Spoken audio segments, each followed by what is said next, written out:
بسم الله الرحمن الرحيم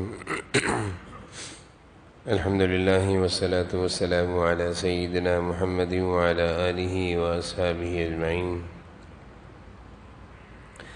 أما بعد فأعوذ بالله من الشيطان الرجيم بسم الله الرحمن الرحيم يا أيها الذين آمنوا اتقوا الله وكونوا مع الصادقين صدق الله العظيم اللهم صل على سيدنا ومولانا محمد وعلى آل سيدنا ومولانا محمد وبارك وسلم اللهم صل على سيدنا ومولانا محمد وعلى آل سيدنا ومولانا محمد وبارك وسلم۔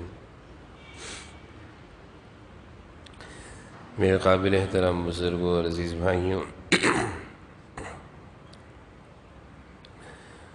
اللہ تعالیٰ نے اہل ایمان کے لیے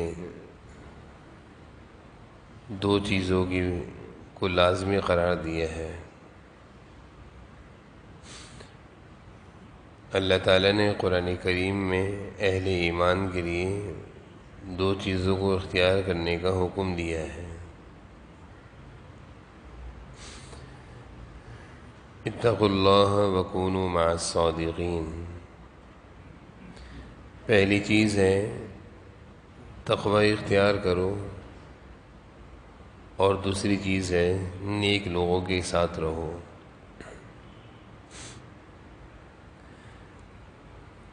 تقوی اختیار کرنا اور نیک لوگوں کے ساتھ رہنا، یہ دو اللہ تعالیٰ کی طرف سے الگ الگ حکم دیے گئے ہیں۔ کسی بھی کام کی آسانی کے لیے اور کسی بھی کام کو سیکھنے کے لیے یہ اس کا بہت آسان طریقہ ہوتا ہے کہ جو اس کام کے ماہر ہیں یا وہ چیز جن لوگوں کو حاصل ہے ان کے پاس جانا آنا شروع کر دیں، تو ان کے پاس بیٹھنے کی برکت سے، آنے جانے کی برکت سے وہ چیز خود سیکھ جائیں گے۔ جیسے موجودہ دور میں کوئی ڈاکٹر بننا چاہتا ہے تو اس کو بڑی بڑی کتابیں پڑھنے پڑتی ہیں، اور کتابیں پڑھنے کے لیے ضروری ہے کہ وہ استادوں کے پاس جائے۔ بڑے بڑے لیکچرار سے وہ پڑھتا ہے، یونیورسٹیوں میں پڑھتا ہے، وہ کتابیں ان کو سکھاتے ہیں، ڈگریاں دیتے ہیں۔ اس کے بعد مزید وہ اپنی ڈاکٹری میں مہارت حاصل کرنے کے لیے جو پرانے ڈاکٹر ہیں ان کے پاس بیٹھتا ہے، ان کے ساتھ پریکٹس کرتا ہے، تاکہ میں جو چیز سیکھ رہا ہوں اس میں ماہر ہو جاؤں۔ تو ماہرین کے ساتھ بیٹھ کر وہ ماہر ہوتا ہے۔ یہ تو دنیا کی چیزیں ہیں، دنیا کا ضابطہ ہے، اور یہ مثال بھی اس نے دی تاکہ دنیا سے ہمیں سمجھنا آسان ہوتا ہے، دنیا کی چیزوں سے پھر اصل بات سمجھ میں آ جاتی ہے۔ اللہ تعالیٰ نے اہل ایمان کے لیے تقوی کو لازم قرار دیا، اور اس تقوی کو حاصل کرنے کے لیے بھی اللہ تعالیٰ نے راستہ بتا دیا، کونوا مع الصادقین، نیک لوگوں کے ساتھ رہو۔ تقوی ایک بہت بڑا کام ہے، ایک بہت بڑا عمل ہے، اور ایک بہت بڑی خوبی ہے۔ اللہ تعالیٰ سے ڈر کر زندگی گزارنا، اللہ کی مرضی کے مطابق زندگی گزارنا، یہ بڑا کام آسان ہو جائے گا اگر ہم ان لوگوں کے ساتھ رہیں گے جو پہلے سے نیک ہیں، متقی ہیں۔ اہل اللہ کی صحبت میں، اہل علم کی صحبت میں رہنے سے یہ کام آسان ہو جائے گا۔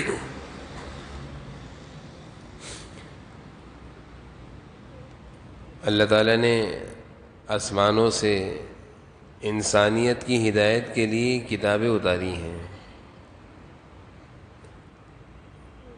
لیکن کبھی ایسا نہیں ہوا کہ کتاب کے اتارنے نے سے پہلے اللہ تعالیٰ نے کسی کو اپنی نبوت کی ذمہ داری کے لیے مقرر نہ کیا ہو، منتخب نہ کیا ہو۔ پہلے اللہ تعالیٰ کسی کو نبوت عطا فرماتے، نبی بناتے، پیغمبر بناتے، اس کے بعد آسمان سے کتاب اتارتے، اپنے پیغام کو اتارتے۔ یہ نہیں ہوا کہ صرف کتاب آسمان سے آ گئی اور اسے سمجھانے والا کوئی نہیں ہے، ایسا نہیں ہوا، بلکہ کتابیں آسمان سے جو آئی ہیں مشہور تو 4 بڑی کتابیں آئی ہیں، تورات، زبور، انجیل اور قرآن کریم، مشہور 4 بڑی کتابیں آئی ہیں۔ باقی چھوٹی چھوٹی صحیفے آئے ہیں، وہ 21 صحیفے آسمان سے آئے ہیں، لیکن ان 4 بڑی کتابوں کو سمجھانے کے لیے اور 21 صحیفے چھوٹی کتابوں کو سمجھانے کے لیے اللہ تعالیٰ نے تقریباً 1 لاکھ 1.25 لاکھ تک انبیاء علیہ السلام کو بھیجا ہے،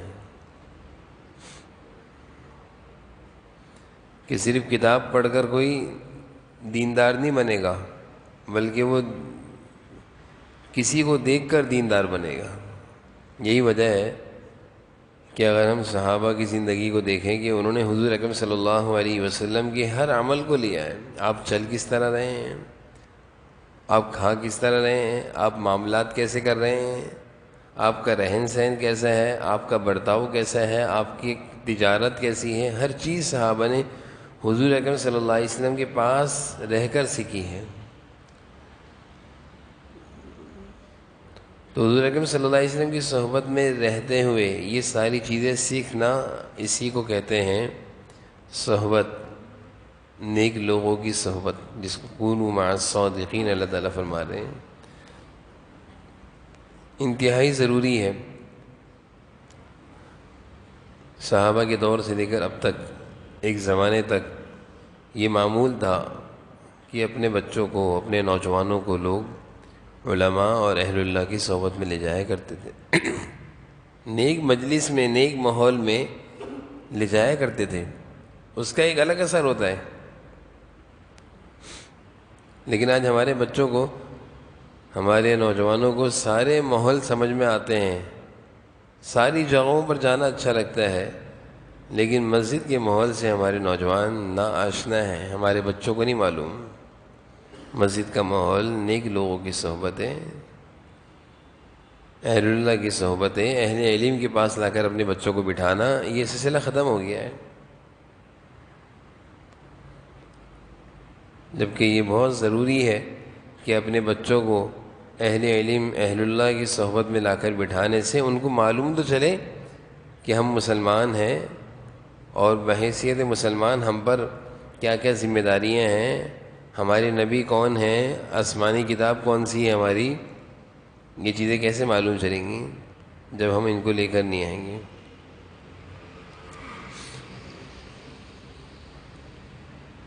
تو اس کی بڑی کمی ہے ہمارے معاشرے میں، بچوں کو، بڑوں کو، جوانوں کو، سبھی کو اس کی ضرورت ہے۔ ایک زمانے تک، اس دن ہم غور کر رہے تھے کہ اطراف میں بہت ساری جگہوں پر بیانات ہوا کرتے تھے، ایک زمانے میں علماء ہوا کرتے تھے، جیسے قریب میں حضرت مولانا شاہ حکیم محمد اختر صاحب رحمۃ اللہ علیہ کی خانقاہ تھی، حضرت کی خانقاہ میں ایک سلسلہ مسلسل چلا کرتا تھا بیانات کا،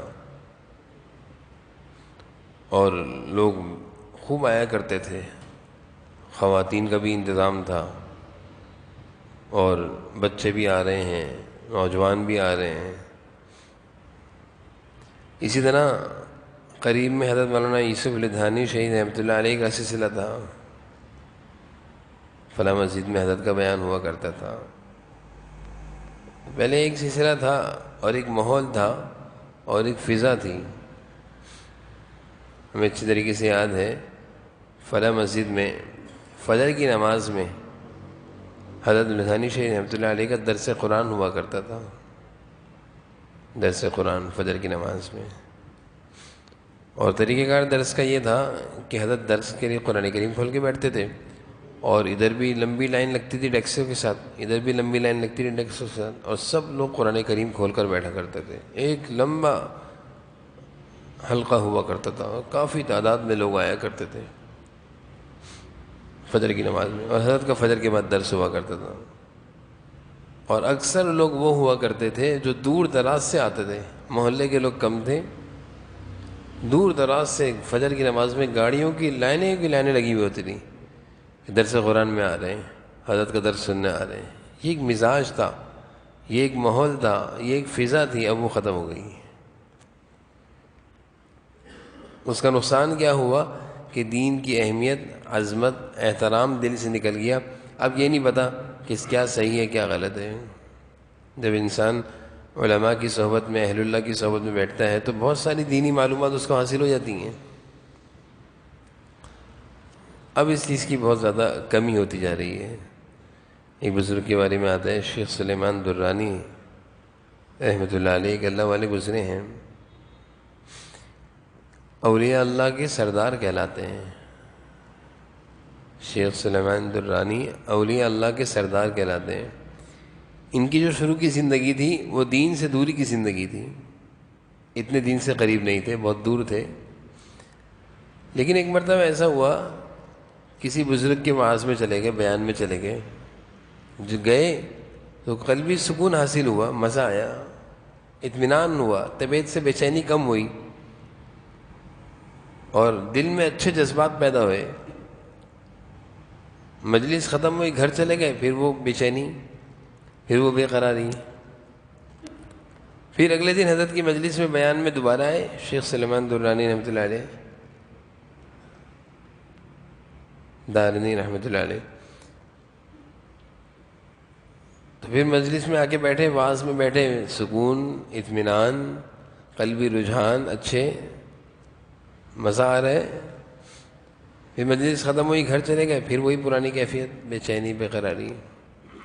لیکن حضرت شیخ سلیمان نے اپنے آنے کا سلسلہ نہیں روکا، فرماتے ہیں کہ میں اسی طرح آتا رہا اللہ والوں کی صحبت میں، اور آتے آتے ایک دن میری زندگی سے دین بہت قریب آ گیا، میں دین سے، اور دنیا داری اور بے دینی مجھ سے نکل گئی، اور میری اصلاح ہو گئی، اور میں اللہ سے قریب ہو گیا۔ نیک لوگوں کی صحبت کی برکت ہوتی ہے کہ انسان جب نیک لوگوں کی مجلس میں آتا ہے تو اس کو فائدہ ہوتا ہے، اس کے قلبی رجحانات اور خیالات بدلنا شروع ہو جاتے ہیں۔ حضرت رشید احمد گنگوئی رحمۃ اللہ علیہ کے بارے میں آتا ہے، ہندوستان میں رہا کرتے تھے، ایک دفعہ بہت بیمار ہو گئے، اور ہر قسم کا علاج کیا لیکن فائدہ نہ ہوا۔ تو متعلقین نے کہا کہ حضرت اگر آپ کی اجازت ہو تو ایک ہندو ہے، وہ علاج کرتا ہے کچھ دم دروس سے، اور وہ بیماری کو سلب کر لیتا ہے، کھینچ لیتا ہے۔ حضرت نے فرمایا میری طبیعت نہیں مانتی، میں کسی ہندو سے علاج کراؤں۔ متعلقین نے خاموشی اختیار کر لی، حضرت منع فرما رہے ہیں۔ ایک دفعہ حضرت کی بہت طبیعت خراب ہو گئی اور بے ہوشی میں چلے گئے، حضرت بے ہوش ہو گئے۔ تو آپس کے مشورے سے جو حضرت کے متعلقین تھے، مریدین تھے، انہوں نے آپس میں مشورہ کیا اور کہا بھائی اب تو طبیعت حضرت کی زیادہ خراب ہے، اب مجبوری ہے اس کو بلا لیتے ہیں۔ اس کو بلا لیا، اس کو جب بلایا تو اس نے آ کر کچھ پڑھا اور حضرت ہوش میں آ گئے، حضرت ہوش میں آ گئے۔ جوگی کا کہتے تھے اس کو، جوگی۔ جیسے حضرت ہوش میں آئے تو حضرت نے جیسے اس کو دیکھا کہ یہ تو ہندو معالج کو بلایا ہوا ہے، ناراض ہو گئے، ایسا کیوں کیا؟ مریدین اور متعلقین نے معافی چاہی، غلطی ہو گئی، آپ کی طبیعت دیکھی نہیں جا رہی تھی۔ حضرت نے فرمایا اچھا ایسا کرو، وہ جوگی جو تھا ہندو وہ تو چلا گیا، فرمایا کہ مجھے اس کے پاس لے کر چلو۔ اس کے پاس لے کر گئے حضرت کو، حضرت گئے، حضرت نے اس سے پوچھا کہ بھائی تم نے میرا علاج کیا اور تم اور لوگوں کا بھی علاج کرتے ہو، تو یہ تمہارے پاس مہارت کہاں سے آئی ہے کہ تم کیا کرتے ہو جس سے تم بیماری کو کھینچ لیتے ہو، مریض ٹھیک ہو جاتا ہے، یہ مہارت کیسے آئی؟ تو اس ہندو نے کہا کہ میرے گرو نے مجھے یہ گر دیا تھا، میرے گرو نے مجھے یہ گر بتایا تھا کہ ہمیشہ اپنے نفس کی خلاف ورزی کرنا، نفس کی مخالفت کرنا، تو تم نفس کی جتنی مخالفت کرو گے اس سے تمہارے اندر یہ ملکہ پیدا ہو جائے گا کہ تم کسی کا کوئی علاج کرو گے وہ ٹھیک ہو جائے گا۔ تو اس کے بعد سے میں نے اپنی عادت بنا لی ہے کہ اگر میرا دل چاہ رہا ہوتا ہے کھانا کھانے کو، میں نہیں کھاتا، جب نہیں چاہ رہا ہوتا دل جب کھاتا ہوں۔ دل چاہ رہا ہے ٹھنڈا پانی پینے کو، میں پیتا ہوں گرم پانی۔ دل چاہ رہا ہے لیٹ جاؤں، میں اٹھ کے بیٹھ جاتا ہوں۔ یعنی اس نے اپنی طبیعت کی مخالفت، یہ بھی ایک بڑی بات ہے۔ دل چاہ رہا ہے گھومنے چلے جاؤں، نہیں جاؤں گا۔ دل چاہ رہا ہے آرام کروں، گھومنے نکل جاؤں گا۔ تو اپنے نفس کی مخالفت کرتا ہوں میں، جس سے مجھے یہ گر حاصل ہو گیا کہ میں اب اگر کسی کا علاج کرتا ہوں تو وہ ٹھیک ہو جاتا ہے۔ نفس کی مخالفت، اپنی چاہت کی مخالفت، یہ شریعت کا بھی حکم ہے۔ اللہ تعالیٰ بھی فرماتے ہیں وَأَمَّا مَنْ خَافَ مَقَامَ رَبِّهِ وَنَهَى النَّفْسَ، کہ جو اللہ سے ڈرا اور اپنے نفس کی بری خواہشات کو روکا، جائز خواہشات نہیں، ناجائز خواہشات سے روکا، غلط کاموں سے روکا، تو اللہ تعالیٰ فرما رہے ہیں فَإِنَّ الْجَنَّةَ هِيَ الْمَأْوَىٰ، اس کا ٹھکانہ جنت ہے۔ تو حضرت نے فرمایا، حضرت مولانا رشید احمد گنگوہی رحمۃ اللہ علیہ نے، اچھا یہ تو بڑے اچھا ملکہ تمہارے پاس ہے کہ تم اپنی عادت، اپنی چاہت کی مخالفت کرتے ہو، تو تمہارا مسلمان ہونے کو دل چاہتا ہے؟ اس نے کہا نہیں۔ حضرت نے فرمایا تمہارا دل نہیں چاہتا، اب دل کی مخالفت کرو، مسلمان ہو جاؤ۔ اب دل کی مخالفت کرو، تم نے تو کہا نا کہ میں اپنے چاہت کی مخالفت کرتا ہوں، کرو مخالفت، نہیں تو تمہارا یہ ملکہ تم سے چلا جائے گا، تمہارے ہاتھ سے شفا چھن جائے گی، کیونکہ تو اپنے نفس کی مخالفت نہیں کر رہے۔ سوچنے پر مجبور ہو گیا، حضرت کی باتیں سن کر اس پر اثر ہوا۔ اللہ والے تھے حضرت مولانا رشید احمد گنگوہی رحمۃ اللہ علیہ، بہت بڑے اللہ والے تھے، بہت بڑے عالم دین تھے۔ حضرت کی باتیں، حضرت کی صحبت، حضرت کا انداز گفتگو کا اس پر اثر ہوا، سوچنے پر مجبور ہو گیا۔ تو بات صحیح کہہ رہے ہیں کہ میں نے تو اپنے گرو جی کی بات پکڑی ہوئی تھی کہ اپنے نفس کی مخالفت کرنی ہے۔ یہ صحیح کہہ رہے ہیں کہ میرا مسلمان ہونے کو دل نہیں چاہ رہا، اگر میں اپنے دل کی مخالفت نہیں کروں گا تو حضرت میں مسلمان ہو جاؤں۔ اس نے پھر کلمہ پڑھ لیا، مسلمان ہو گیا۔ حضرت خوش ہو گئے، حضرت فرمایا اس نے ہمارے ساتھ احسان کیا تھا، ہم نے بھی اس کا احسان کر دیا۔ اس نے ہمارے ساتھ احسان کیا، ہماری بیماری کو دور کیا، ہم نے اس کے ساتھ احسان کیا، اس سے جہنم کی آگ سے بچا دیا، اس کو ایمان کی توفیق مل گئی اس کو۔ تو یہ اللہ والوں کی باتیں ہوتی ہیں، اللہ والوں کی صحبت ہوتی ہے، انسان کو وقت نکال کر جانا چاہیے، علماء کی صحبت میں اپنا تھوڑا سا وقت نکالنا چاہیے۔ وہاں روم رحمۃ اللہ علیہ کے بہت نام سنے ہیں، ہم سبھی سنتے ہیں۔ ان کی کتاب مثنوی شریف جو صرف اشعار کی کتاب ہے، اس میں اشعار ہی اشعار ہیں، کئی ہزار اشعار ہیں، اور ان اشعار میں حضرت نے پورا علم جمع کر دیا، پورا ذخیرہ علم اللہ کی محبت کا، دین کا۔ تو معروم رحمۃ اللہ علیہ ایک عالم تھے، درس و تدریس کیا کرتے تھے۔ اسی دوران، اسی زمانے میں ایک اور اللہ والے تھے، ان کا نام تھا شمس الدین تبریزی رحمۃ اللہ علیہ، شمس الدین تبریزی۔ وہ بہت بڑے اللہ والے تھے، لیکن ان کو بیان کرنا نہیں آتا تھا، ان کی زبان نہیں لوگوں کے سامنے کھلا کرتی تھی، خاموش رہا کرتے تھے، لیکن علم سینے میں اللہ کی بہت محبت تھی۔ تو انہوں نے ایک دفعہ دعا کری ماں شمس الدین تبریزی رحمۃ اللہ علیہ نے اللہ تعالیٰ سے کہ اللہ تعالیٰ مجھے ایسے کوئی میرا شاگرد دے دے کہ میں اپنے سینے کے سارے علوم اس کو دے دوں اور اس کے ذریعے سے لوگوں میں خیر پھیلے۔ تو اللہ تعالیٰ نے ان کو خواب میں دکھایا کہ قونیہ ایک جگہ ہے، قونیہ، روم میں قونیہ ایک جگہ ہے، وہاں جاؤ، وہاں جلال الدین رومی ایک عالم ہے، ان کے پاس جاؤ۔ تو شمس الدین تبریزی جو اللہ والے ہیں خود جا رہے ہیں، گئے، دیکھا، معلوم کیا، مل گئے، ان کے پاس بیٹھے، کوئی بات ہوئی، وہاں جلالدین رحمۃ اللہ علیہ سمجھے کہ ایک عام آدمی ہے، بوڑھے آدمی ہے، میرا درس سننے آئے ہوں گے، لیکن یہ تو کسی اور مقصد، تو اپنی سینے کی دولت منتقل کرنے آئے تھے۔ ان کے پاس زبان نہیں تھی کہ لوگوں کو خیر پھیلا سکیں، معروم رحمۃ اللہ علیہ کے پاس زبان تھی اور سینے میں وہ اللہ کی محبت کے جذبات نہیں تھے، تو معروم رحمۃ اللہ علیہ کے ساتھ یہ رہتے رہے، ظاہر نہیں کیا میں کیوں آیا ہوں۔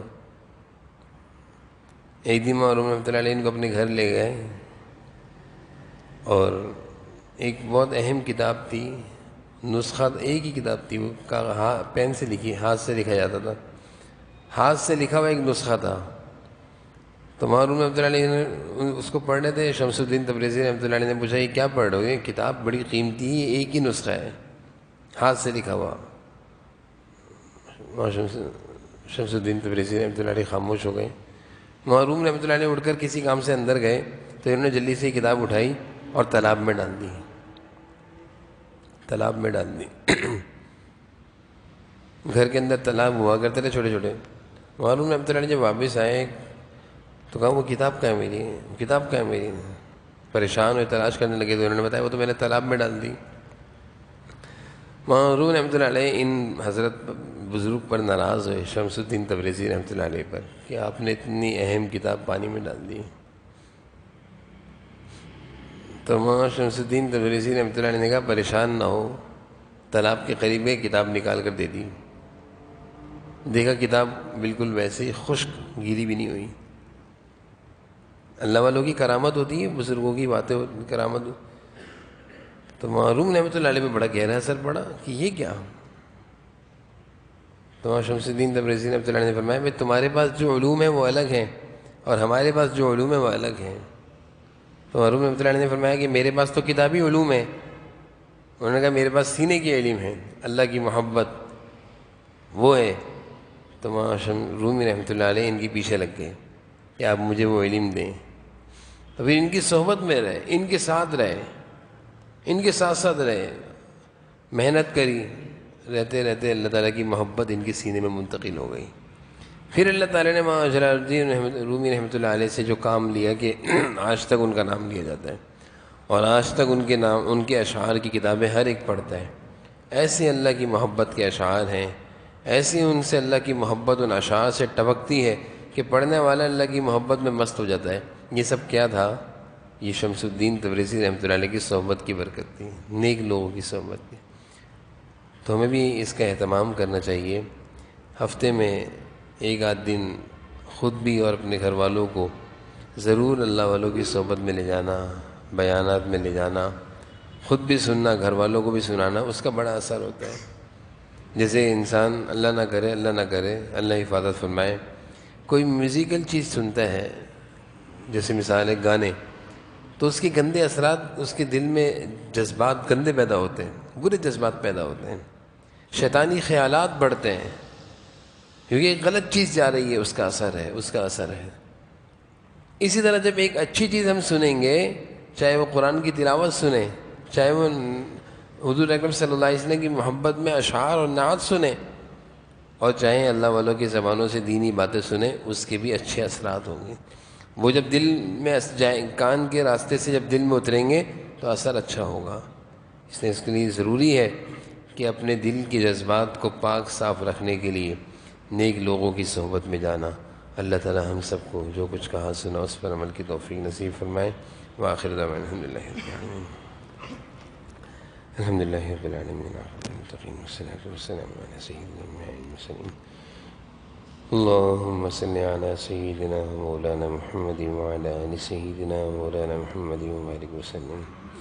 یا اللہ آپ کی توفیق سے ہمارا اس وقت کا بیٹھنا ہوا اپنی بارگاہ میں قبول فرما لیجیے، جو کچھ باتیں کہیں سنی اس پر ہمیں عمل کی توفیق نصیب فرما۔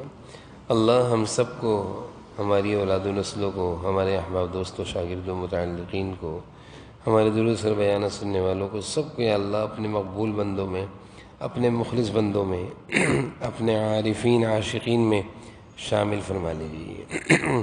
اپنی معرفت کاملہ نصیب فرما، اپنی نسبت عظمیٰ نصیب فرما، اپنی محبت نصیب فرما، جناب نبی کریم صلی اللہ علیہ وسلم کی محبت نصیب فرما، سنتوں کی اتباع نصیب فرما۔ اللہ نیک لوگوں کی صحبت میں، اہل اللہ اور علماء کی صحبت میں یا اللہ ہم سب کو یا اللہ شامل ہونے کی، شرکت کرنے کی، بیٹھنے کی توفیق نصیب فرما۔ بری صحبتوں سے، گندی صحبتوں سے یا اللہ ہم سب کی، ہماری اولاد و نسلوں کی حفاظت فرما۔ اے اللہ ہم سب کے حال پر رحم فرما، اللہ ہم سب کے حال پر رحم فرما، ہم سب کے گناہوں کو معاف فرما، اللہ نیکیوں کی، تقوی کی، اعمال صالحہ کی توفیق نصیب فرما، ہر طرح کی پریشانیوں، مصیبت و آفتوں سے حفاظت فرما، ہر طرح کی خیر، عافیت، خوشیاں، راحت نصیب فرما، ایمان والی، چین والی، سکون والی زندگی نصیب فرما، عافیت والی زندگی نصیب فرما، بیماری معذوری سے ہم سب کی حفاظت فرما۔ یا اللہ ہم میں سے جن کے والدین، جن کے گھر والے، بیوی بچے بیمار ہیں، سب کو صحت و عافیت نصیب فرما دیجیے، سب کو صحت کاملہ نصیب فرما دیجیے۔ ہمارے جو احباب، متعلقین، دوست پریشان حال ہیں یا بیمار ہیں، سب کی بیماریاں، پریشانیوں کو دور فرما دیجیے، سب کی زندگیوں میں چین و سکون اور اطمینان نصیب فرما دیجیے۔ ربنا آتنا فی الدنیا حسنۃ وفی الآخرۃ حسنۃ وقنا عذاب النار۔ صلی اللہ تعالی علی النبی الکریم وعلی آلہ وصحبہ اجمعین برحمتک۔